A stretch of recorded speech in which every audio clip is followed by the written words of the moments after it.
الحمد لله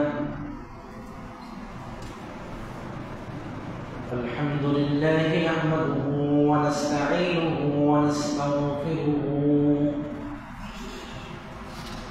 ونعوذ بالله من شرور أنفسنا ومن سيئات أعمالنا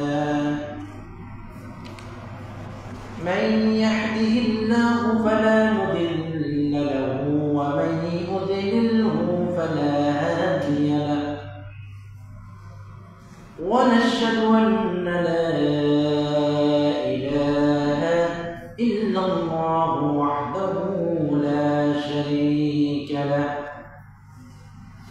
وأشهد أن محمدا عبده ورسوله الذي أرسله بالحق بشيرا ونذيرا وداعيا إلى الله بإذنه وسراجا منيرا أما بعد فقد قال الله تعالى في كلامه المجيد والفرقانه الحميد أعوذ بالله من الشيطان الرجيم بسم الله الرحمن الرحيم يا أيها الناس اتقوا ربكم الذي خلقكم من نفس واحدة وخلق منها زوجها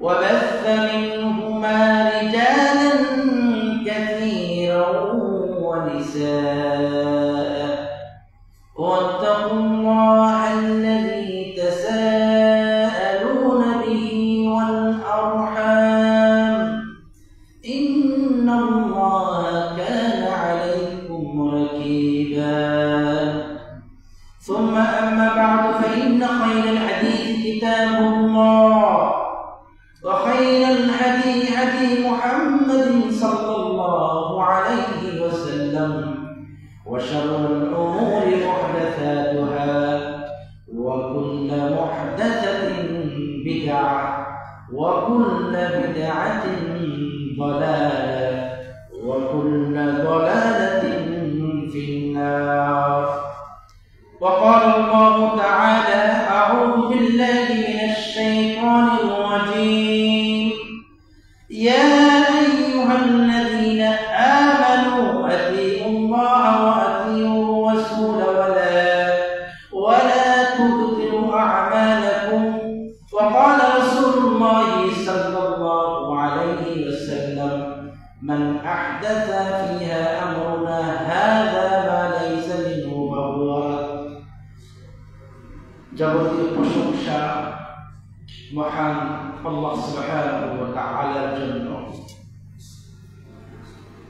যে আল্লাহ সুবহানাহু ওয়া তাআলা আজকের এই দিন সাইয়্যিদুল আইয়াম জুমার দিনে আমাদেরকে মসজিদে আসার তৌফিক দিয়েছেন, আলোচনা করার তৌফিক দিয়েছেন। সেই রব্বুল আলামিনের দরবারে শুকরিয়া আদায় করি, আলহামদুলিল্লাহ। দুরূদ সালাম বর্ষিত হোক যার আদর্শকে বাস্তবায়ন করার জন্য আমাদের এই সামান্য ক্ষুদ্র প্রচেষ্টা সেই নবী মুহাম্মদ রাসূলুল্লাহ সাল্লাল্লাহু আলাইহি ওয়াসাল্লামের প্রতি আল্লাহুম্মা সাল্লি আলাইহি আল্লাহুম্মা বারিক আলাইহি। আজকের আলোচনার বিষয় হচ্ছে ইবাদতের গুরুত্ব। ইবাদতের গুরুত্ব আজকের আলোচনার বিষয়। আল্লাহ সুবহানাহু ওয়া তাআলা মানুষ এবং জিন জাতিদেরকে দুনিয়াতে পাঠিয়েছেন আল্লাহ তাআলার ইবাদত করার জন্য। ইবাদত করতে হবে, সেই জন্য কিভাবে ইবাদত করবে একজন আল্লাহর বান্দা, সেই জন্য আল্লাহ সুবহানাহু ওয়া তাআলা যুগে যুগে নবী এবং রাসূলকে দুনিয়াতে পাঠিয়েছেন। আদম আলাইহিস সালাতু ওয়াস সালাম থেকে নিয়ে মুহাম্মদ সাল্লাল্লাহু আলাইহি ওয়াসাল্লাম পর্যন্ত আল্লাহ সুবহানাহু ওয়া তাআলা অসংখ্য অগণিত নবী এবং রাসূল দুনিয়াতে পাঠিয়েছেন। যখন যে নবী আসছেন, যখন যে রাসূল আসছেন, তখন ওই উম্মতের যে রাসূল আসছেন ওই রাসূলের অনুসরণ করত ওই উম্মতরা, তার কওম অনুসরণ করত ওই রাসূলের, যেই রাসূলকে আল্লাহ সুবহানাহু ওয়া তাআলা ওই কওমের নিকট পাঠিয়েছেন। রাসূলদের মধ্য থেকে সর্বপ্রথম রাসূল হচ্ছেন নূহ আলাইহিস সালাতু ওয়াস সালাম। ওনার কওম ওনাকে অনুসরণ করে ইবাদত করতে হবে। নূহ আলাইহিস সালাতু ওয়াস সালাম হচ্ছেন রাসূলদের মধ্য থেকে সর্বপ্রথম রাসূল।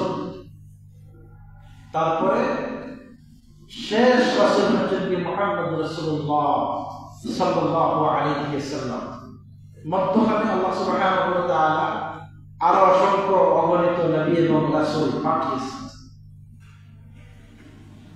আমরা যদি উম্মতি মুহাম্মদ সাল্লাল্লাহু আলাইহি ওয়াসাল্লাম, মুহাম্মদ সাল্লাল্লাহু আলাইহি ওয়াসাল্লামের উম্মত হয়ে আমরা যদি অন্য কোন রাসূলের দেওয়া পদ্ধতিতে কোন ইবাদত করি, সেই ইবাদত আল্লাহর কাছে গ্রহণযোগ্য হবে না।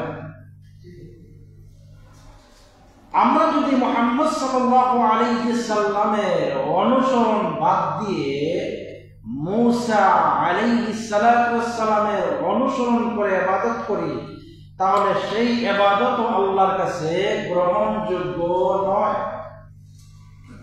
যদি মুহাম্মদ সাল্লাল্লাহু আলাইহি সাল্লাম সেই ইবাদত করেন, মূসা আলাইহিস সালাতু ওয়াস সালাম ইবাদত করেছেন, আল্লাহ তাআলার পছন্দ হয়েছে, সেই ইবাদতটুকু আমাদের নবী যদি করেন, তাহলে আমরা সেই ইবাদত করতে পারি। যেমন ইব্রাহিম আলাইহিস সালাতু ওয়াস সালাম, ইব্রাহিম আলাইহিস সালাতু ওয়াস সালামের অনেক ইবাদত, উনি যতটুকু ইবাদত করেছেন আমরা অনেক ইবাদত করি। কেন করি? আমাদের রাসূল করেছেন, সেজন্য আমরা করি।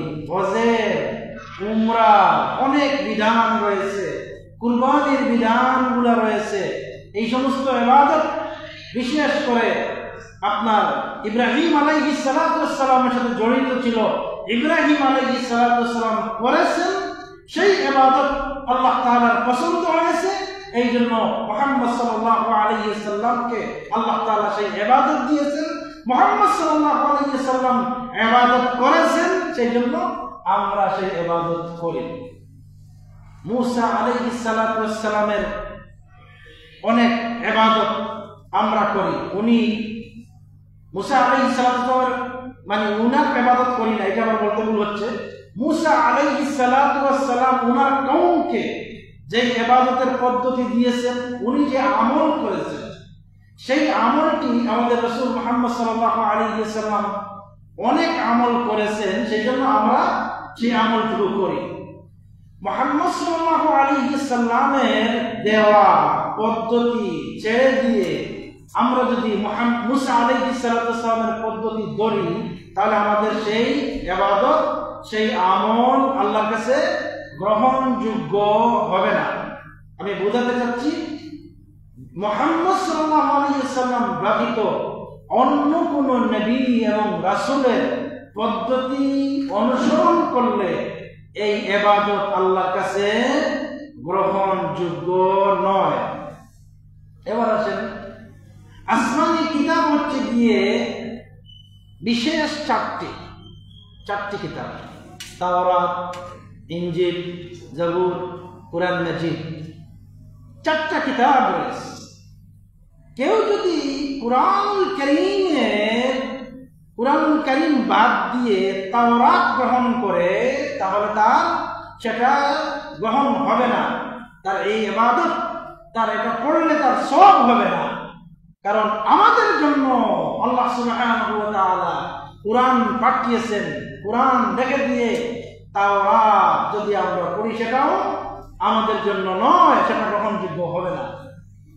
আমি সবসময় একটি হাদিস বলি, রাসূলুল্লাহ সাল্লাল্লাহু আলাইহি ওয়াসাল্লামের সামনে যখন ওমর ইবনুল খাত্তাব রাদিয়াল্লাহু তাআলা আনহু তাওরাতের একটি পৃষ্ঠা পড়তেছিলেন, তখন রাসূলুল্লাহ সাল্লাল্লাহু আলাইহি ওয়াসাল্লামের চক্ষু দুটো লাল হয়ে গেল।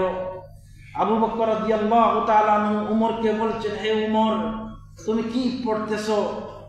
ওমর রাদিয়াল্লাহু তাআলা আনহু যখন রাসূলুল্লাহ সাল্লাল্লাহু আলাইহি ওয়াসাল্লামের দিকে তাকালেন, দেখলেন রাসূল সাল্লাল্লাহু আলাইহি ওয়াসাল্লামের চক্ষু লাল হয়ে গেছে, সাথে সাথে তলোয়ারের পৃষ্ঠাটা ফেলে দিলেন।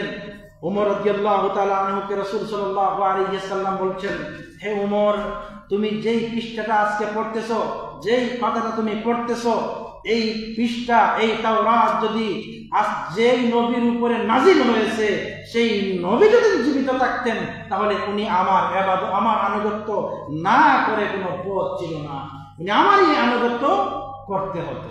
তার মানে আমরা যতটুকু বর্তমান সময়ে ওয়ামা আতাকুমুর রাসূল ফাখুযুহু ওয়ামা নাহাকুম আনহু ফান্তাহু, যা আল্লাহ রাসূল আমাদেরকে দিয়েছেন, যা আল্লাহ তাআলা আমাদেরকে দিয়েছেন, তা আমরা গ্রহণ করতে হবে। এবার আসুন, ইবাদত আমরা যেভাবে করি অন্যরাও ইবাদত করে। আমাদের পূর্ববর্তী লোকরাও ইবাদত করেছে। আমাদের পূর্ববর্তী লোক ইবাদত করে নাই? করেছে। আদম আলাইহিস সালাতু ওয়াস সালাম থেকে নিয়ে ঈসা আলাইহিস সালাতু ওয়াস সালামের উম্মত পর্যন্ত ইবাদত করেছে। আদমের পূর্বে জিন জাতিদেরকে আল্লাহ তাআলা দুনিয়াতে পাঠিয়েছিলেন, তারাও ইবাদত করেছে। ইবাদত তারা করেছে। মুহাম্মদ সাল্লাল্লাহু আলাইহি সাল্লামের উম্মতদের মধ্য থেকে অসংখ্য উম্মত, অগণিত উম্মত আল্লাহ তাআলার ইবাদত করে। আল্লাহ তাআলার ইবাদত করে। ইবাদত করতে গিয়ে যেই জায়গায় অন্য কোন নবীর পদ্ধতি নেওয়া যায় না, সেই জায়গাতে হুজুরের পদ্ধতিতে ইবাদত করে। যেই জায়গাতে মুসা আলাইহিস সালাতু ওয়াস সালামের উপর নাজিল হয়েছে তাওরাত, তাওরাত থেকে ইবাদত নেওয়া যায় না, সেই জায়গাতে ফাজাইলে আমল থেকে ইবাদত করে। যেই জায়গা থেকে ইব্রাহিম সহ নবী এবং রাসূলগণের কোন ইবাদত মন গড়া ইচ্ছা মতো করা যায় না, সেই জায়গাতে পীরের পদ্ধতিতে উম্মত মুহাম্মদ সাল্লাল্লাহু আলাইহি ওয়াসাল্লামের উম্মতগণ ইবাদত করছে। সেই ইবাদত কি আল্লাহর কাছে গ্রহণযোগ্য হবে? কষ্টিন কালেও নয়। আমি বোঝাতে চাচ্ছি, ইবাদত করতে হবে মুহাম্মদ সাল্লাল্লাহু আলাইহি ওয়াসাল্লামের পদ্ধতিতে। আসুন, মুহাম্মদ সাল্লাল্লাহু আলাইহি ওয়াসাল্লাম যেইভাবে আপনাকে বলেছেন আপনি সেইভাবে ইবাদত করতে হবে। আমরা শুরু করি ওযু থেকে, ওযু থেকে শুরু করি। এই বিষয়গুলো আহলে হাদিস সমাজে কথা বলার প্রয়োজন আমি মনে করি না, কিন্তু এই বিষয়গুলো সবার জানা আছে। আপনাদেরকে বলা হচ্ছে এই উদ্দেশ্যে যেন আপনি আরেকজন ভাইকে গিয়ে দাওয়াত দিতে পারেন। সেই জন্য আহলে হাদিস মানুষ ভাগ্যবান, সহিহ আকীদা কুরআন ও সুন্নাহ অনুযায়ী যারা চলে, তারা হচ্ছে কি এক একজন মুফতি। তাদের মধ্যে যে জ্ঞানটুকু আছে অন্য অন্য জ্ঞান মুফতিদের মধ্যে সেই জ্ঞানটুকু নাই। আল্লাহ তাআলা সেই জ্ঞান দিয়েছেন এক একজন আহলে হাদিস সালাফিদের মধ্যে। আলহামদুলিল্লাহ, আলহামদুলিল্লাহ। সেই জন্য আমরা এই আলোচনাগুলো করতেছি যাতে করে আপনি অন্যদের মধ্যে দাওয়াত দিতে পারেন। শুরু করি আমরা ওযু থেকে। ওযুর পূর্বে আমরা কি পড়ি? বিসমিল্লাহ। সহজ, শুধুমাত্র বিসমিল্লাহ। কিন্তু প্রচলিতভাবে বাংলাদেশে কি রয়েছে? বিসমিল্লাহি আলিয়্যুল আযীম, আলহামদুলিল্লাহি আলা দীনিল ইসলাম, ওয়াল ইসলাম হাক্কুন আল কুফরুন বাতিলুন। এইভাবে করে ওযুখানাতে লিখে রেখেছে। ওযুখানাতে লিখে রেখেছে। আহলে হাদিস মসজিদে আসছেন সেজন্য দেখতেছেন না, অন্যান্য মসজিদে গিয়ে দেখেন ওযুখানাতে লেখাই আছে। রাসূল সাল্লাল্লাহু আলাইহি ওয়াসাল্লাম কি সেই আমল করেছিলেন? রাসূল সাল্লাল্লাহু আলাইহি ওয়াসাল্লাম সেটা পড়ে কি ওযু শুরু করেছিলেন? জীবনেও নয়। ইসলাম হচ্ছে কি একেবারে সহজ। মক্তবের ছাত্র থেকে শুরু করে বৃদ্ধ পর্যন্ত সেই ইবাদত করে, এমন কঠিন ইবাদত আপনার ওযুর দোয়া করতে লাগে অনেক সময়, কিন্তু রাসূল বলেছেন সাল্লাল্লাহু আলাইহি ওয়াসাল্লাম, বিসমিল্লাহ দিয়ে তোমরা ওযু শুরু করো, বিসমিল্লাহ দিয়ে ওযু শুরু করতে হবে। প্রচলিতভাবে রয়েছে আলহামদুলিল্লাহি আলা দীনিল ইসলাম বলার পরে হাত কবজি পর্যন্ত দৌত করার সময় একটা দোয়া পড়তে হবে। আছে কি আছে না? মক্তবে এই ছোট্টগুলো বই কিছু রয়েছে, এই বইয়ের মধ্যে এগুলো রয়েছে। হাত দেওয়ার দোয়া, মাথা মাসে করার দোয়া, পা দেওয়ার দোয়া, এগুলা রয়েছে, কিন্তু এগুলা কোনো হাদিস দ্বারা প্রমাণিত নয়। শুধুমাত্র পড়তে হবে কি বিসমিল্লাহ, শেষে কি বলতে হবে? আশহাদু আল্লা ইলাহা ইল্লাল্লাহ ওয়া আশহাদু আন্না মুহাম্মাদুর রাসূলুল্লাহ। সুযোগ হলে আল্লাহুম্মা জাআলনি মিনাত তাওয়াবিন ওয়া জাআলনি মিনাল মুতাতাহহিরিন, এই দোয়াটুকু পড়তে হবে। এইটা পড়তে গিয়ে আবার ওই উপর দিকে তাকাতে হবে, আঙ্গুল দিতে হবে, দিয়ে উপর দিকে তাকিয়ে তাকিয়ে পড়তে হবে, আকাশ দেখে দেখে পড়তে হবে, এটা হচ্ছে কি ভুল। এই যে ইবাদতের মধ্যে শয়তান অনেক ভ্রান্ত কিছু ঢুকিয়ে দিয়েছে যেন আপনার ইবাদত নষ্ট হয়ে যায়। রাসূল সাল্লাল্লাহু আলাইহি ওয়াসাল্লাম বলেছেন, মান আহদাসা ফিহা আমরুনা হাযা মা লাইসা মিনহু ফাহুয়া রাদ্দুন, ওয়া ফি রিওয়ায়াতিন মান আমিলা আমালান লাইসা আলাইহি আমরুনা ফাহুয়া রাদ্দুন। এমন কোন আমল যদি কেউ করে যে আমল রাসূল করেন নাই, করতে বলেন নাই, যদি কেউ আমল করে তাহলে সেই আমল আল্লাহর কাছে গ্রহণযোগ্য নয়, পরিত্যাজ্য, ফাহুয়া রাদ্দুন, পরিত্যাজ্য। আপনি ইবাদতের মধ্যে, সঠিক ইবাদতের মধ্যে সামান্য সরিষা পরিমাণ যোগ করলে আপনার ইবাদত নষ্ট হতে পারে। এই জন্য শয়তান সুযোগ নিয়েছে। কি জন্য উপর দিকে তাকাতে হবে? এই ছোট্ট একটা বিষয়ের দিকে লক্ষ্য করেন, উপর দিকে তাকাতে হবে, আকাশ দেখতে হবে, এইটা শয়তান ঢুকিয়ে দিয়েছে যেন আপনি একটু আগেই বলছেন আশহাদু আল্লা ইলাহা ইল্লাল্লাহ ওয়া আশহাদু আন্না মুহাম্মাদুর রাসূলুল্লাহ, এই দোয়াটা যেন নষ্ট হয়ে যায়, সেই সুযোগ নিয়েছে শয়তান। বেদাত, বেদাত যেগুলো রয়েছে, বেদাত, প্রত্যেকটি বেদাত শয়তান আবিষ্কার করেছে উম্মতদেরকে জাহান্নামে নেওয়ার জন্য। এবার আসেন, ওযু শেষ, ওযু শেষে আমরা সালাতে যেদিন দাঁড়াই, মসজিদে আসার পরেই, মসজিদে প্রবেশ করেছি, করার পরেই শয়তান বলছে বসে যা। কি বলছে? বসে যা। মসজিদে এসে কি করতে হবে? 2 রাকাত সালাত আদায় করতে হবে, বসার কোনো সুযোগ নেই। কিন্তু দুঃখের বিষয়, ইমাম সাহেব, খতিব সাহেব মসজিদে আসিয়েই আপনার জায়নামাজে বসে যান। একটু পরে মুয়াজ্জিন একামত দেন, মুয়াজ্জিন একামত দিয়ে একামতের পূর্বে বলেন মোবাইল বন্ধ করেন, সব সোজা করেন, কাতার সোজা করেন, এরপর একামত দিয়ে আপনার ইমাম সাহেব আল্লাহু আকবার। অথচ সুন্নত কি ছিল? সুন্নত কি ছিল? মুক্তাদিরের দিকে ফিরিয়ে তাকানো। উনার প্রথম করণীয় ছিল মসজিদে আসছেন, এসেই 2 রাকাত সালাত পড়তে হতো, উনার পড়া বাধ্যতামূলক, উনার পড়ার প্রয়োজন, উনি না পড়েই বসে যান। দ্বিতীয় হচ্ছে গিয়ে বসে যাওয়ার পরে মুয়াজ্জিন একামত, একামতের পরে মুয়াজ্জিন বলবে কেন কাতার সোজা করেন? তাই মুয়াজ্জিনের কাজ, যা ইমামের কাজ। রাসূলুল্লাহ সাল্লাল্লাহু আলাইহি ওয়াসাল্লাম মুক্তাদিরের দিকে ফিরে বলতেন কাতার সোজা করুন, ফাঁক বন্ধ করুন। আল্লাহ রাসূল বলেছেন, আজ পর্যন্ত মক্কার ইমামরা বলে, আজ পর্যন্ত আরবের ইমামরা বলে, আপনার আমার পণ্ডিত হুজুরগুলা বলে না কেন? বলে না কেন?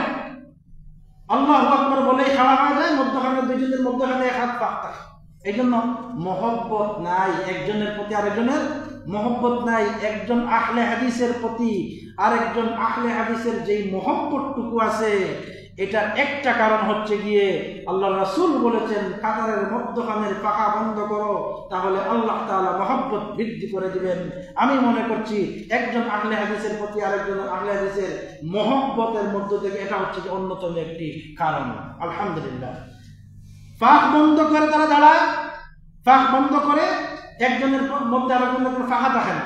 এটা রাসূল সাল্লাল্লাহু আলাইহি ওয়াসাল্লাম বলছেন যে আমি শয়তান দুইজনের মধ্যে ঢুকে যায়, আমি দেখি। উমর ইবনে উমর রাদিয়াল্লাহু তাআলা আনহু উনি হাঁটতেন, হাতের মধ্যে কোনো কিছু থাকলে সেটা দিয়ে আপনার ওই মুক্তাদিরের উপর মারতেন, এই ফাঁকা কেন রাখছো? ইবনে উমর এটা করতেন। রাসূলুল্লাহ সাল্লাল্লাহু আলাইহি ওয়াসাল্লাম মুক্তাদিরকে ফিরে বলতেন কাতার সোজা করুন, সারা জীবন বলে গিয়েছেন, সাহাবায়ে কেরাম বলেছেন, কিন্তু হুজুর সাহেব বলছেন না। আল্লাহ যেন এই সমস্ত হুজুরদেরকে হেদায়েত দান করেন, আল্লাহুম্মা আমিন। মসজিদের ভিতরে প্রবেশ করেই হুজুর হোক আর মুসল্লি হোক, যে কেউ মসজিদে ঢুকেই কি করতে হবে? 2 রাকাত সালাত আদায় করতে হবে। সময় নাই, 30 সেকেন্ড বাকি আছে, দাঁড়িয়ে থাকতে হবে, বসার কোনো সুযোগ নেই। রাসূলুল্লাহ সাল্লাল্লাহু আলাইহি ওয়াসাল্লাম বলেছেন, ইদা দাখালা আহাদুকুমুল মসজিদ, যখনই তুমি মসজিদে প্রবেশ করবে, হাত্তা উসাল্লি রাকাতাইন, 2 রাকাত সালাত আদায় করো। ফালা ইয়াজলিস, আল্লাহ রাসূল বলছেন যখনই মসজিদে প্রবেশ করবে, ফালা ইয়াজলিস, ইয়াজলিস মানে বসা, ফালা ইয়াজলিস বসা যাবে না, হাত্তা উসাল্লি রাকাতাইন, 2 রাকাত পড়ে তারপরে বসতে হবে। 2 রাকাত না পড়ে মসজিদে বসা জায়েজ নয়। রাসূল সাল্লাল্লাহু আলাইহি ওয়াসাল্লাম জুমার খুতবা দিতেছেন, জুমার খুতবা দেওয়া অবস্থায় একজন সাহাবী মসজিদের ভিতরে প্রবেশ করলেন। আল্লাহ রাসূল সাল্লাল্লাহু আলাইহি ওয়াসাল্লাম খুতবা বন্ধ করে তাকে জিজ্ঞাসা করছেন, তুমি বসলে কেন? তুমি কি সালাত আদায় করেছো? সে বলছে, লা ইয়া রাসূলুল্লাহ, পড়ি নাই। আল্লাহ রাসূল বলছেন, আগে 2 রাকাত সালাত আদায় করো, তারপরে বসো। আর আজকে আমাদের সমাজের মসজিদগুলোতে খুতবা আরবিতে যেটা পড়ে, তারা আরবিতে যেটা পড়ে, এটা পড়া অবস্থায় কেউ যদি 2 রাকাত সালাতে দাঁড়িয়ে যায়, খতিব তো কথা বলবে পরে, পাশের যে মুসল্লি আছে সে বলবে, হারাম কাজ করছেন কেন, হারাম কাজ করছেন কেন, আউযু বিল্লাহ। অথচ 2 রাকাত পড়া জরুরি। এবার আসলে 2 রাকাত পড়তেই হবে। এরপরে আমরা এই সালাতটা রেখে দিলাম, সুন্নত সালাত। সুন্নত সালাতের ফজিলত, আমরা ফজিলতটুকু এখন বলি। রাসূলুল্লাহ সাল্লাল্লাহু আলাইহি ওয়াসাল্লাম বলেছেন, সালাতুল লাইলি ওয়ান নাহারি 12 রাকাত, কেউ যদি দিনে এবং রাতে 12 রাকাত সুন্নত সালাত আদায় করে, বুনিয়া লাহু বাইতা ফিল জান্নাহ, আল্লাহ তাআলা তার জন্য জান্নাতের মধ্যে একটি ঘর নির্মাণ করবেন। আরবা রাকাতাইনি কাবলাল যুহর, যুহরের পূর্বে 4 রাকাত, ওয়া রাকাতাইনি বা'দাহা, যুহরের পরে 2 রাকাত, ওয়া রাকাতাইনি বা'দাল মাগরিব, মাগরিবের পরে 2 রাকাত, ওয়া রাকাতাইনি বা'দাল ইশা, ইশার পরে 2 রাকাত, ওয়া রাকাতাইনি ক্বাবলাস সালাতি ওয়াল ফজর, ফজরের পূর্বে 2 রাকাত। কয় রাকাত হয়েছে? 12 রাকাত। কেউ যদি পড়ে, বুনিয়া লাহু বাইতা ফিল জান্নাহ, জান্নাতের মধ্যে ঘর নির্মাণ করবেন আল্লাহ সুবহানাহু ওয়া তাআলা। এটা হচ্ছে যে হাদিস। কেউ যদি সুন্নত সালাত ছেড়ে দেয়, সে গুনাহগার হবে না। আকীদা ক্লিয়ার করেন, কেউ যদি সুন্নত সালাত ছেড়ে দেয় কোনো কারণে, সে গুনাহগার হবে না। আপনি তার উপরে চাপিয়ে দিয়েছেন এশার সালাত 70 রাকাত, বয়সে 4 রাকাত পড়ে, আপনি তার উপর চাপিয়ে দিয়েছেন এশা যোহরের সালাত 12 রাকাত, সেই জন্য সে মনে করছে 12 রাকাত পড়তে তো সময় লাগবে, বাড়িতে গিয়ে পড়বো, এইরকম করে সালাত আর পড়েই না। আপনি তাকে বলছেন মাগরিবের সালাত 7 রাকাত, এই বয়সে 7 রাকাতের সময় নাই, এই জন্য সে পড়তে পারে না। অথচ দিনে এবং রাতে কেউ যদি 70 রাকাত সালাত আদায় করে, সে একজন ইমানদার থাকবে, সে একজন মুসলিম থাকবে, সে একজন মুমিন থাকবে, এতে কোনো সন্দেহ নাই। তার উপরে ফরজ হচ্ছে কি দিনে এবং রাতে 70 রাকাত সালাত আদায় করা। সুন্নত সালাত দিনে এবং রাতে হচ্ছে কি 12 রাকাত, আর ফরজ হচ্ছে কি 70 রাকাত। সুন্নত ছেড়ে দিলে গুনাহগার হবে না, ফরজ ছেড়ে দিলে মুসলমান থেকে বের হয়ে যেতে পারে, ইচ্ছা করে যদি ছেড়ে দেয়। সুন্নতের মধ্যে থেকে অন্যতম সুন্নত হচ্ছে গিয়ে ফজরের 2 রাকাত সুন্নত, ফজরের 2 রাকাত সুন্নত। রাসূলুল্লাহ সাল্লাল্লাহু আলাইহি ওয়াসাল্লাম বলছেন, রাকাআতুল ফজর খায়রুম মিনাদ দুনিয়া ওয়া মা ফিহা, দুনিয়ার মধ্যে যা কিছু আছে তার মধ্য থেকে সবচেয়ে উত্তম কাজ হচ্ছে গিয়ে ফজরের 2 রাকাত সুন্নত সালাত আদায় করা। এটার ফজিলত সবাই জানে। এই ফজিলতটুকু জানার পরে আমল করতে গিয়ে ফরজ সালাত ছেড়ে দেয়। আচ্ছা, ফরজের চেয়ে কি সুন্নতের গুরুত্ব বেশি? কিন্তু ফরজ ছেড়ে দেয়। দেখাবো ফজরের জামাত শুরু হয়ে গেলে পিছনে গিয়ে সুন্নতে খাড়া হয়। হানাফি সমাজ জামাত চলতেছে, এটা শুধু বাংলাদেশে নয়, আরব দেশে পাকিস্তানিরা আমরা দেখি কি, পাকিস্তানি, মালবাড়ি, কেরালা যারা বসবাস করে তারাও এই কাজ করে। জামাত চলতেছে, জামাত শেষ হয়ে যাবে, ইমাম সাহেব আত্মীয়তার বৈঠকে বসে গেছেন, এরপরেও মসজিদে আসে 2 রাকাত সুন্নত পড়ে। মনে পড়ছে যে সুন্নতের প্রতি বেশি গুরুত্ব, এই জন্য আগে সুন্নতটা পড়ে তারপরে ফরজ পড়তে হবে। অথচ হাদিস হচ্ছে কি রাসূলুল্লাহ সাল্লাল্লাহু আলাইহি ওয়াসাল্লাম বলছেন, যখন ইমাম সাহেব দাঁড়াবেন তখন জামাতেই অংশগ্রহণ করতে হবে। ইযা উকিমাতিস সালাতু ফালা সাল্লাহ ইল্লাল মাকতুবাত, যখনই জামাত শুরু হবে জামাতেই অংশগ্রহণ করতে হবে, অন্য কোনো সালাত পড়া যাবে না। কিন্তু ফজরের 2 রাকাত সুন্নত সালাত আদায় করে গুরুত্ব দিতে গিয়ে এই কাজটুকু করা যাবে না, মনে রাখবেন। এরপরে আসেন, একটা জামাত শুরু হয়েছে, যেমন রমাদান মাস আসলে তারাবির জামাত চলাকালীন অবস্থায় মসজিদে আরেকটা জামাত চলে। এটা আমাদের মসজিদগুলোতে নাই, অনেক মসজিদে আছে। তারাবির জামাত চলতেছে, আরেকটা জামাত মসজিদে পড়ে, আরেকটা জামাত হচ্ছে কি এশার জামাত। কেউ কেউ একা একা আবার এশার জামাত আদায় করে। আরব দেশেও অনেক পাকিস্তানি, বাঙালি তারা এই কাজটা করে। জামাত চলতেছে, আরেকটা জামাত একই মসজিদে পড়তেছে, অথচ এই কাজটা হারাম। এক মসজিদে 2টা জামাত পড়া যাবে না। রাসূলুল্লাহ সাল্লাল্লাহু আলাইহি ওয়াসাল্লাম উনার সাহাবী মুয়াজ ইবনে জাবাল রাদিয়াল্লাহু তাআলা আনহু থেকে যে হাদিসটি রয়েছে, সেই হাদিসটার দিকে একটু দেখেন। রাসূলুল্লাহ সাল্লাল্লাহু আলাইহি ওয়াসাল্লামের পিছনে একজন সাহাবী মুয়াজ ইবনে জাবাল, উনি সালাত আদায় করতেন। উনি কি করতেন? সালাত আদায় করতেন। কোন ওয়াক্ত সালাত? এশার সালাত আদায় করতেন মদিনাতে গিয়ে। আবার উনি এসে কুবা এলাকা, উনার মহল্লাতে এসে উনি এশার সালাতের জামাতের ইমামতি করতেন। প্রথমে উনি এশার সালাত পড়ে আসছেন, এসে ওনার এলাকাতে গিয়ে ওনার মহল্লার মানুষ ওনাকে ইমাম বানিয়েছে, সেই জন্য উনি এলাকাতে গিয়ে এশার সালাতের ইমামতি করতেন। একদিন উনি এশার সালাত পড়াইতে গিয়ে একটু বিলম্ব করলেন, সূরা বাকারা দিয়ে শুরু করলেন। একজন সাহাবী সারাদিন কাজ করে আসছে, এসে সে জামাত ছেড়ে দিয়ে একে একই সালাত আদায় করেছে। এক পর্যায়ে রাসূলুল্লাহ সাল্লাল্লাহু আলাইহি ওয়াসাল্লামের কাছে এই বিচারটুকু গেল যে মুয়াজ ইবনে জাবাল উনি আপনার পিছনে সালাত আদায় করে, তারপরে মহল্লাতে যখন ইমামতি করে তখন অনেক বিলম্ব করে জামাত শুরু করে, আমরা সারাদিন কাজ করি, কর্মজীবী মানুষ। এইটুকু বলা হয়েছে রাসূলুল্লাহ সাল্লাল্লাহু আলাইহি ওয়াসাল্লামের কাছে। আল্লাহ রাসূল বলছেন, মুয়াজ তুমি কি ফিতনা করতে চাচ্ছ? আল্লাহ রাসূল সাল্লাল্লাহু আলাইহি ওয়াসাল্লাম তাকে নিষেধ করলেন, তুমি ছোট সূরা দিয়ে তুমি সালাত আদায় করবে। তার মানে এই হাদিস থেকে একেবারে পরিষ্কার হয়ে গেল, এক সালাতের পিছনে অন্য সালাত পড়া যাবে। এক সালাতের পিছনে অন্য সালাত পড়া যাবে। মুয়াজ আগে এশার সালাত আদায় করেছেন, পরে উনি উনার মহল্লাতে গিয়ে নফলের নিয়ত করেছেন, আর উনার মুসল্লিরা ফরজের নিয়ত করেছে, উনার মুক্তাদিররা ফরজের নিয়ত করেছে। ইমামের নিয়ত ছিল নফলের, আর মুক্তাদির নিয়ত ছিল কি ফরজের। একেবারে স্পষ্ট দলিল, ক্লিয়ার।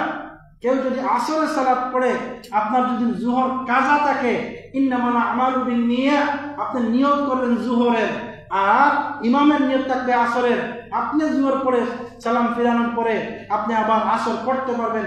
এক সালাতের ভিতরে অন্য সালাত হবে, এতে কোনো সন্দেহ নাই। তারাবি চলতেছে, তারাবি চলাকালীন মসজিদের ভিতরে প্রবেশ করেছেন, এশার সালাত আলাদা করে পড়তে যাবেন না, আপনি তারাবিতেই অংশগ্রহণ করবেন। তারাবিতে অংশগ্রহণ করার পরে ইমাম যখন সালাম ফিরিয়ে নিবে 2 রেখাত পড়ে, তখন আপনি দাঁড়িয়ে আরো 2 রেখাত পড়ে সালাম ফিরিয়ে নিবেন। আপনার নিয়ত আপনার কাছে, ইমামের নিয়ত ইমামের কাছে, এটা হচ্ছে গিয়ে ইসলাম। একেবারে সহজ, আপনি জামাতের সওয়াব পেলেন। যাই হোক, আমরা সুন্নত সালাত সম্পর্কে বললাম। সুন্নতের মধ্য থেকে আরো অনেক সুন্নত সালাত রয়েছে, আমরা সেই দিকে যাচ্ছি না, আমাদের সময় স্বল্প। ফরজ সালাত, আল্লাহ তাআলা বলেছেন ইন্নাস সালাতা কানাত আলাল মুমিনিনা কিতাবান মাওকুতা, তোমাদের উপরে ফরজ করা হলো সময় মোতাবেক ফরজ সালাত আদায় করতে হবে জামাতের সাথে। একজন পুরুষ সে জামাতের সাথে ফরজ, তার উপরে ফরজ করা হয়েছে, একজন পুরুষ জামাতের সাথে সালাত আদায় করতে হবে, একজন পুরুষ। একজন নারী সে তার বাড়িতে সালাত আদায় করবে, তার উপরে ফরজ নয় মসজিদে এসে সালাত আদায় করা, কিন্তু একজন পুরুষের উপরে ফরজ সময় মোতাবিক। যখন জোহরের সময় হবে তখন জোহর পড়তে হবে, আসরের সময় হলে আসর পড়তে হবে, রাসূলুল্লাহ সাল্লাল্লাহু আলাইহি সাল্লামের পদ্ধতিতে পড়তে হবে, রাসূল সাল্লামের পদ্ধতিতে পড়তে হবে। রাসূল সাল্লাল্লাহু আলাইহি সাল্লামের পদ্ধতি ছেড়ে দিয়ে আশরাফ আলী থানভীর যদি পদ্ধতি গ্রহণ করেন, এত কষ্টর সালাত বিফলে চলে যাবে। কারণ হচ্ছে গিয়ে আপনি যখন সালাত শুরু করেন, আমরা তো সমাজে যখন এই আহলে হাদিস মসজিদগুলো আসে, আহলে হাদিস ভাইদের দাওয়াতে 9 টাইম ছেড়েছি, মানে সারা জীবন 9 টাইম দিয়ে সালাত আদায় করা হতো কি হতো না? আশরাফ আলী থানভীর দেওয়া পদ্ধতিতে 9 টাইম দিয়ে সালাত আদায় করা হতো। আজ পর্যন্ত হচ্ছে, এই জন্য সালাত পড়তে হবে, ফরজ সালাত জামাতের সাথে। এবং সাল্লু কামা রাআইতুমুনি উসাল্লি, রাসূল সাল্লাল্লাহু আলাইহি সাল্লাম যেইভাবে সালাত পড়েছেন, যেইভাবে পড়তে বলেছেন, সেইভাবে পড়তে হবে। রাসূলুল্লাহ সাল্লাল্লাহু আলাইহি সাল্লাম মসজিদে নববীতে বসা, এমন অবস্থায় একজন সাহাবী মসজিদে সালাত আদায় করতেছে, আল্লাহ রাসূল দেখতেছেন তার সালাত। আল্লাহ রাসূল দেখে যখন সাহাবী আসে আল্লাহ রাসূলকে সালাম করতে, আসসালামু আলাইকুম ইয়া রাসূলুল্লাহ, আল্লাহ রাসূল সালামের জবাব দিয়ে বলছেন, তুমি কি সালাত আদায় করেছো? সাহাবী বলছে, হ্যাঁ আমি তো সালাত আদায় করেছি। আল্লাহ রাসূল বলছেন, ইরজিই, ফিরে যাও, ফাসাল্লি, আবার সালাত আদায় করো, ফাইন্নাহু লাম তুসাল্লি, তারপরে আসো। এই কথাটি আল্লাহ রাসূল 3বার এই সাহাবীকে বলেছেন, 3বার তাকে ফিরিয়ে দিয়েছেন, ইরজিই, ফিরে যাও, ফাসাল্লি, আবার সালাত আদায় করো, ফাইন্নাহু লাম তুসাল্লি, তারপরে আসো। বর্তমান সময় যদি আল্লাহ রাসূল এই সালাতগুলো দেখেন, সমাজের এই টুকুর সিজদা আর এই তাড়াহুড়ার সালাত যদি দেখতেন, কতবার যে ফিরিয়ে দিতেন আল্লাহ তাআলা ভালো জানেন। সাহাবীর সালাত হচ্ছে না, আল্লাহ রাসূল সাল্লাল্লাহু আলাইহি সাল্লাম 3বার ফিরিয়ে দিয়েছেন। এই জন্য সালাত বিশুদ্ধ করতে হবে, বিশুদ্ধ পদ্ধতিতে সালাত আদায় করতেই হবে। সালাত শুরুতে কোনো নিয়ত পড়া যাবে না, কোনো নিয়ত পড়া যাবে না, এটা সবাই জানে, আহলে হাদিস সমাজ সবাই জানে। ইন্নামাল আমালু বিন্নিয়াত, প্রত্যেক আমল হচ্ছে গিয়ে নিয়তের উপর নির্ভরশীল। নিয়ত করতে হবে অন্তর থেকে, অটোমেটিকলি নিয়ত হয়ে যাবে আল্লাহু আকবার। কোন ওয়াক্তের সালাত আদায় করতেছেন, আল্লাহু আকবার অটোমেটিক হওয়ার পরে এরপরে আপনি যে কোনো একটা সানা পড়ে নেবেন। কিন্তু আবার শুরুতে ইন্নিয়াত পড়ে সালাত নষ্ট করতে যাবেন না, শুরুতে 9 টাইম পড়ে সালাত নষ্ট করতে যাবেন না। আল্লাহু আকবারের আগে কোনো বাক্য নাই, কোনো কিছু পাঠ করা যাবে না। আল্লাহু আকবারের পরে যা পড়ার পড়বেন, হয় আপনি ইন্নিয়াত পড়েন, না হলে অন্য কোনো যে কোনো একটা সানা পড়ে নেন, এরপরে আউযুবিল্লাহ বিসমিল্লাহ বলে সূরা ফাতিহা পড়তে হবে। আহলে হাদিস ভাই আলহামদুলিল্লাহ, সহিহ আকীদার ভাই ইমামের পিছনে সূরা ফাতিহা পাঠ করে আলহামদুলিল্লাহ। বিশেষ করে জোহরের 4 রাকাত, আসরের 4 রাকাত, মাগরিবের শেষ 1, এশার শেষ 2 সূরা ফাতিহা পড়ে। আমি জানি সবাই পড়ে, কিন্তু অন্য ভাইরা সব কিছুর ভার ইক্তাদাইতু বিহাযাল ইমাম, ইমামের উপর সবকিছু দিয়ে দিস। আমি বললাম সুবহান রাব্বিয়াল আলা পড়েন কেন? সুবহান রাব্বিয়াল আযীমই পড়ার দরকার কি? ইমামে পড়বে, আপনার পড়ার দরকার কি? সবকিছু ইমামে পড়ে তো আপনার এটাও পড়বেন কেন আপনি?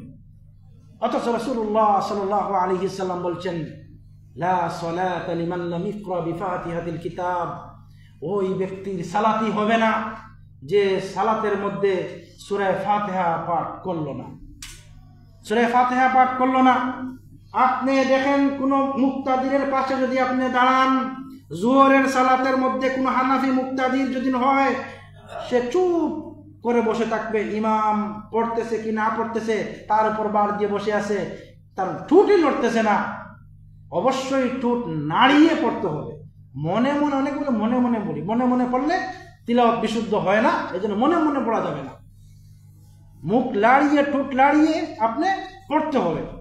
সূরা ফাতিহা পড়তেই হবে। আপনার ভাই, আপনার বাবা, আপনার চাচা, তাদেরকে দাওয়াত দেন, সূরা ফাতিহা পড়তেই হবে। সূরা ফাতিহা ছাড়া সালাত হবে না। যদি আপনার ইমাম জুড়ে পড়েন তাহলে সেই জায়গাতে ইখতিলাফ রয়েছে, বলছে হয়ে যাবে, কোনো সমস্যা নাই, শ্রাবণ হচ্ছে, শুনতেছে সেই জন্য। কিন্তু ইমামের তিলাওয়াত শুনছে না, ইমাম পড়তেছে না পড়তেছে না ঘুমিয়ে আছে। আমি একদিন আপনার আরব দেশের একটা মসজিদে সালাত আদায় করতেছি, তো উনি আপনার জোহরের সালাত আদায় করতেছে, সূরা ফাতিহা পড়তেছে কিনা, হঠাৎ করে আসসালামু আলাইকুম ওয়া রাহমাতুল্লাহ সালাম, দাঁড়িয়ে সালাম, দুই দিকে সালাম করে দিয়েছে, মানে দাঁড়িয়ে সালাম ফিরাচ্ছে, তার মাথা থেকে সরে গেছে। অর্থাৎ সে আস্তে আস্তে পড়তেছে, মনে করতেছে আমি আত্মীয়তার বৈঠকে আছি, দাঁড়িয়ে ডাইনে ভাবে সালাম দিয়ে যাচ্ছে। তো এইরকম মানুষের মধ্যে কি আসবে সে জানে না। অতএব সূরা ফাতিহা পাঠ করতেই হবে, সূরা ফাতিহা পাঠ করতে হবে। এখানের মধ্যে আরেকটি বিষয় হচ্ছে গিয়ে, ফরজ সালাতে তো পড়তেই হবে, ইমাম পড়তে হবে, মুক্তাদির পড়তে হবে, একা একই যারা সালাত আদায় করেন উনিও পড়তে হবে। পাশাপাশি আরেকটা বিষয় হচ্ছে গিয়ে, এই সালাতটা আমরা এখানে রেখে দিয়ে একটু জানাজার মধ্যে যাই।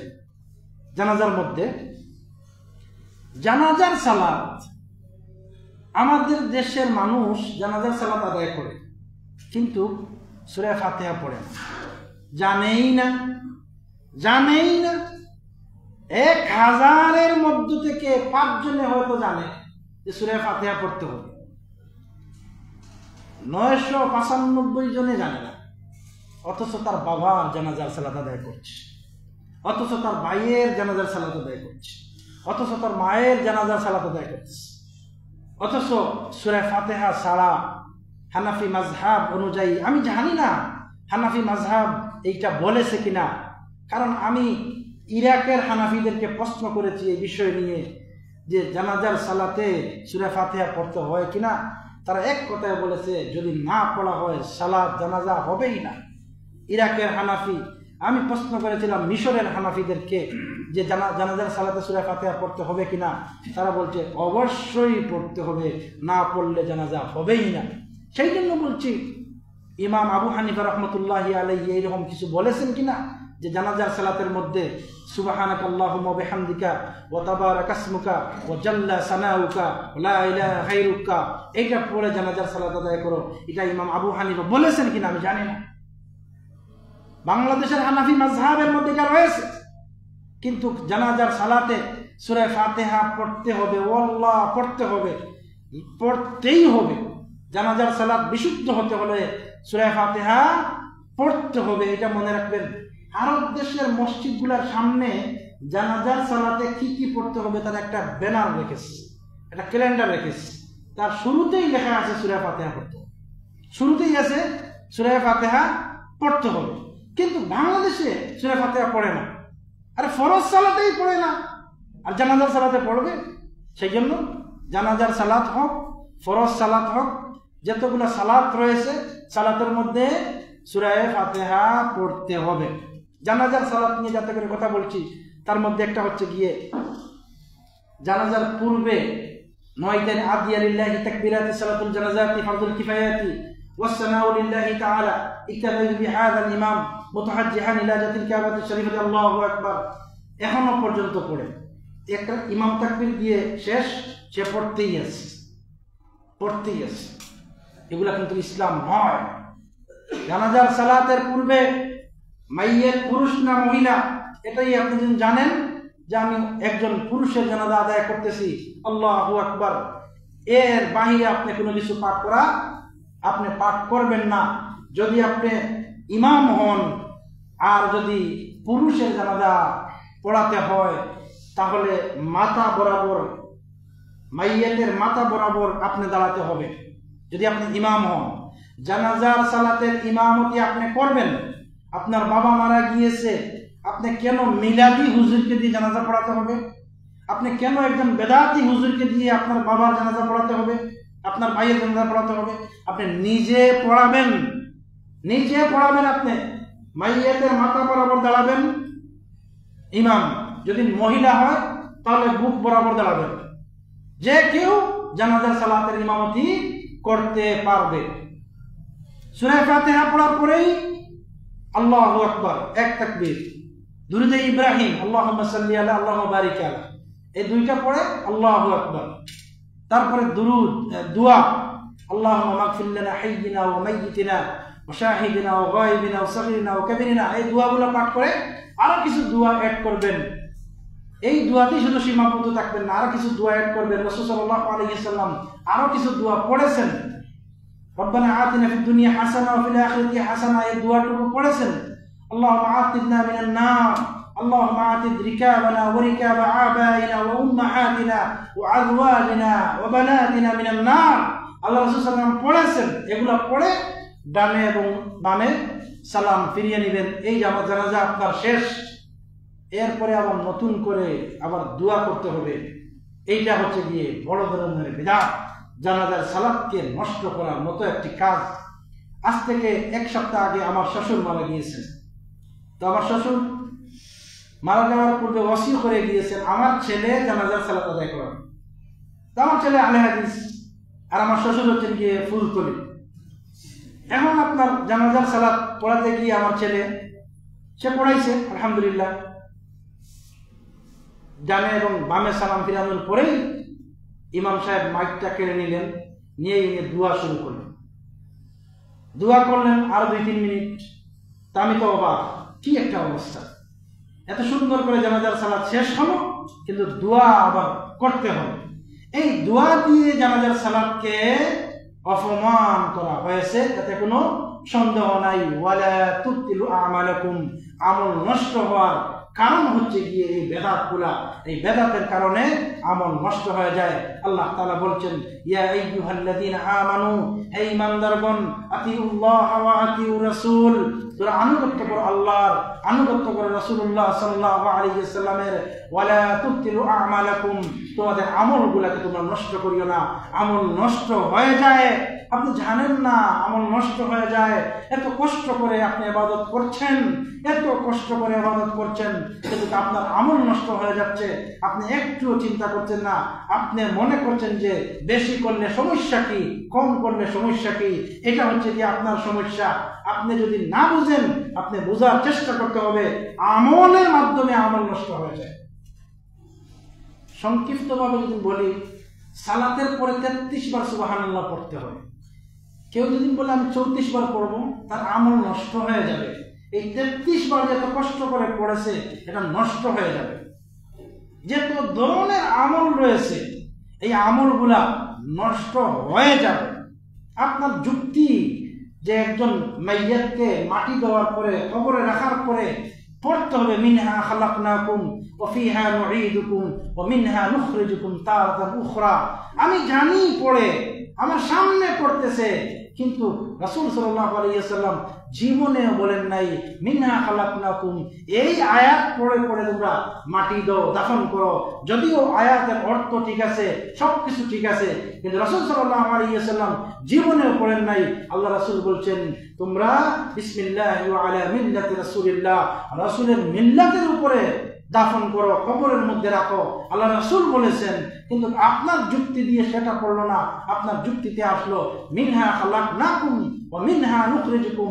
এই আয়াত পড়ে আপনি করতে হবে। এই জন্য আল্লাহ তাআলা বলছেন ওয়ালা তুবতিলু আমালাকুম, তোমাদের আমলগুলোকে তোমরা নষ্ট করিও না। আমল নষ্ট হওয়ার কারণ হচ্ছে গিয়ে আপনি নিজেই, আমল নষ্ট হওয়ার কারণ আপনি নিজেই। আপনি তদন্ত করছেন না, সেই জন্য আপনার আমলগুলো নষ্ট হয়ে যাচ্ছে। রাসূলুল্লাহ সাল্লাল্লাহু আলাইহি ওয়াসাল্লামের পদ্ধতির বাইরে আপনি কি অন্য পদ্ধতিতে যে পেশাব করেন, ফাজাইলে আমলে আপনি দেখছেন যে পেশাব করার পরে 40 কদম দিতে হবে। আপনি একটা টিস্যু নিয়ে হাঁটতেছেন আর গলা হাঁকিয়ে দিচ্ছেন, আপনার ফাজাইলে আমল থেকে আপনি নিচ্ছেন। আপনি মনে করছেন এটাকে ইবাদত, আপনার আকীদা হচ্ছে যে 27 গুণ বেশি সওয়াব হবে, 27 গুণ বেশি সওয়াব হয়। আপনার ধরে ধরে হাঁটলে 27 গুণ বেশি সওয়াব হয়। নাউজুবিল্লাহ, এটা নাম ইসলাম নয়, কোশ্চেন কালামে ইসলাম হতে পারে না। রাসূল সাল্লাল্লাহু আলাইহি ওয়াসাল্লাম এইরকম কোনো আমল করেন নাই, করতেও বলেন নাই। পানি থাকা সত্ত্বে অন্য কোনো কিছু দিয়ে ইস্তেঞ্জা করা যাবে না, পানি দিয়ে করতে হবে, এটা হচ্ছে ইসলাম। অনেকে বলে না ভাই পেশাব তো ফুটা ফুটা হয়ে পড়ে যায়। আপনি এইরকম বসেন কেন? আপনার মসজিদে প্রস্রাবল কেন? আপনি টয়লেটের ব্যবস্থা করবেন যেন একবারে প্যান্ট খুলে বসা যায়। টয়লেটে যেভাবে বসে এইভাবে বসে প্রস্রাব করে দেখেন, একটু প্রস্রাব এক ফুটাও আসবে না। আমাদের মসজিদগুলোতে দেখেন কোনো প্রস্রাবের ব্যবস্থা নেই, সবগুলো হচ্ছে কি টয়লেট। প্যান্ট খুলেন, পায়জামা খুলেন, বসে যান, দাঁড়ানোর পরে এক ফুটাও আসবে না। আরব দেশের কোনো মসজিদে প্রস্রাবল বলতে কিছু নাই, সবগুলো হচ্ছে কি টয়লেট। ওয়াশরুম বানিয়ে রেখেছে, চেইন খুলেন, বসেন, আপনি একটুও প্রস্রাব আসবে না। আপনার যুক্তিতে প্রস্রাবের ফুটা চলে আসে, এই জন্য আপনি একটু কার্টুন নিয়ে, একটু টিস্যু নিয়ে আপনি ধরে ধরে হাঁটতেছেন। বাবা ছেলের সাথে গল্প করে, কি করো, ছেলে ভাইয়ের সাথে ভাইয়ের সাথে গল্প করে আর ধরে হাঁটাহাঁটি করে। নাউজুবিল্লাহ, এটা নাম ইসলাম হতে পারে না। কোশ্চিন কালো এটার নাম ইসলাম হতে পারে না। এটা নোংরা বিষয়, অন্য কিছু নয়। ফাজাইলে আমল কেন?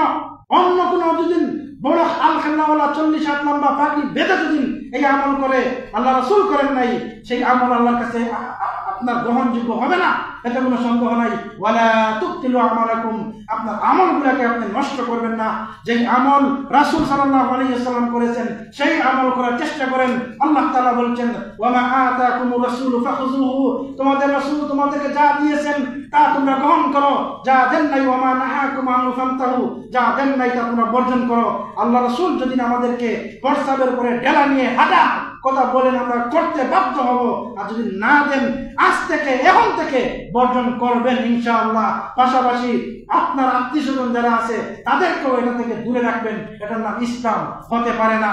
এইভাবে করে করে যত ধরনের আপনার ইবাদত রয়েছে, যেটা সমাজে চলতেছে, 4 দিনের দিন 40 4 দিন আছে না, 40, তারপরে হচ্ছে কি আপনার 4 মাস 1 বছর নামাজ নাই, রোজা নাই, নামাজের খবর নাই, কিন্তু 4 দিন করার জন্য 4টা গরু নিয়ে ব্যস্ত।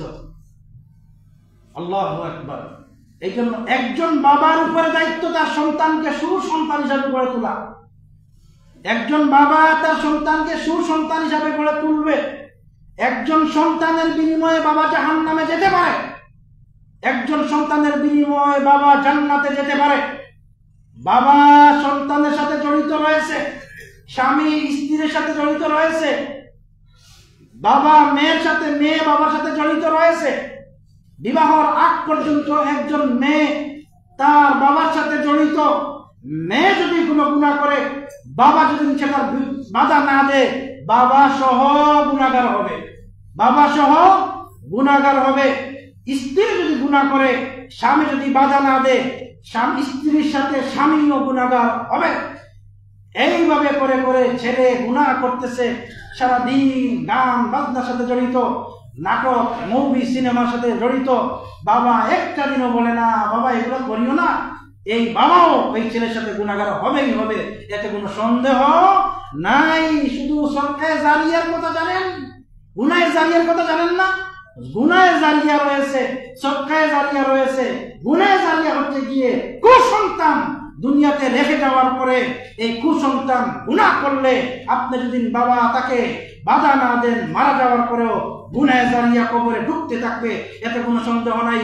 সুসন্তান যদি হয়, ছেলে যত সওয়াবের কাজ করবে, নেকির কাজ করবে, আপনি মারা যাওয়ার পরে আপনার কবরের মধ্যে নেকি ঢুকতেই থাকবে।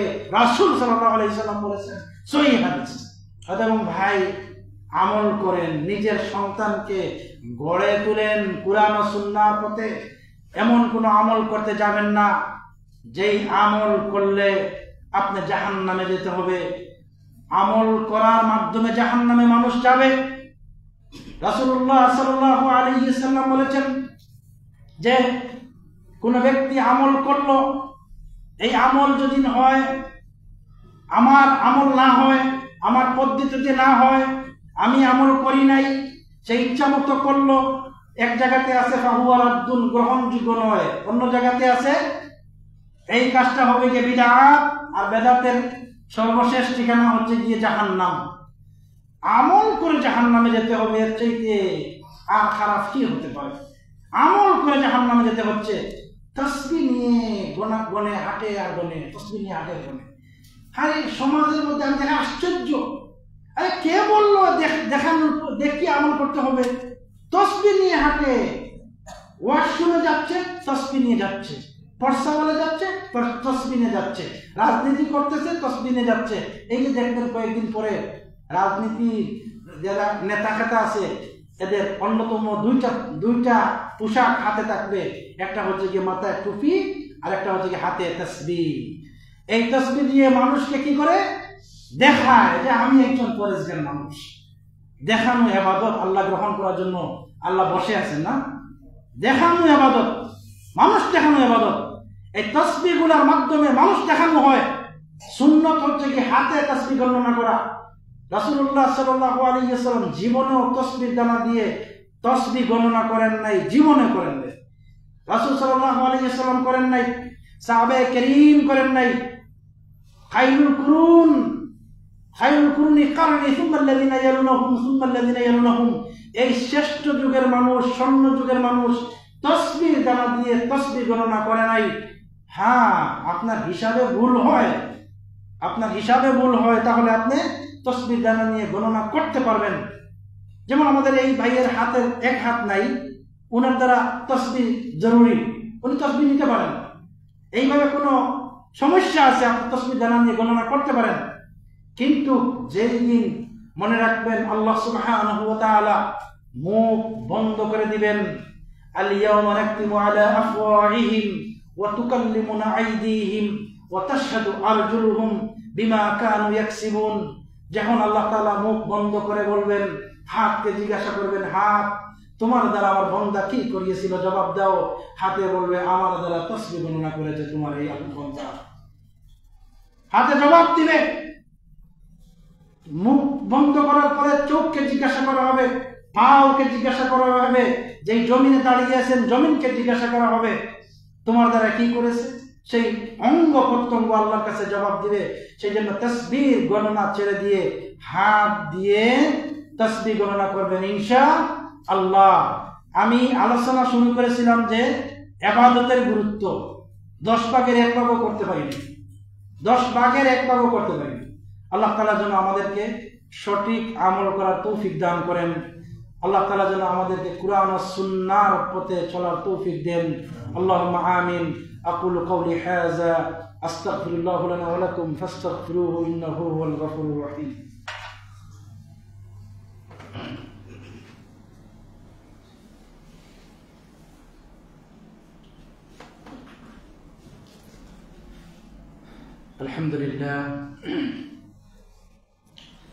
الحمد لله وحده والصلاة والسلام على من لا نبي بعده وبعد.